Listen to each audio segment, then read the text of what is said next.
మానసిక శాస్త్రవేత్త చెప్పే మాట ఏంటంటే, ఒక స్త్రీ గర్భము దాల్చిన నాట నుండి ఒక పరిపూర్ణమైన స్త్రీగా తను ప్రవర్తించటం నేర్చుకోవాలి. గర్భం దాల్చింది, 9 మాసాలు మోసింది, ఓ కుమారును కుమార్తెను కన్నది. ఒక భక్తుడు చెప్తాడు, పుట్టినప్పటి నుంచి 3వ సంవత్సరం వరకు వాడు నైతిక విలువలు నేర్చుకునేదైనా, మంచితనం నేర్చుకునేదైనా, కోపం నేర్చుకునేదైనా ఈ 3 సంవత్సరాల లోపే అన్ని పిల్లలు నేర్చేసుకుంటారట. మనం ఏమనుకుంటామంటే, చిన్న పిల్లలకి ఏం తెలుస్తాయండి, పెద్ద ఎరిగిన తర్వాత వాళ్ళే తెలుసుకుంటారండి.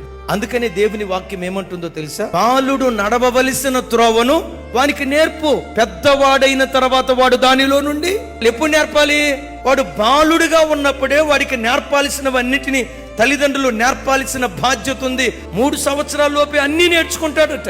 14వ సంవత్సరం వచ్చేసరికి పూర్తిగా ఎదిగిన చెట్టులాగా మారిపోతాడట. 17వ సంవత్సరం వచ్చేసరికి తల్లిదండ్రులు ఆ ఫలాలు కోసుకుంటూ ఉంటారు.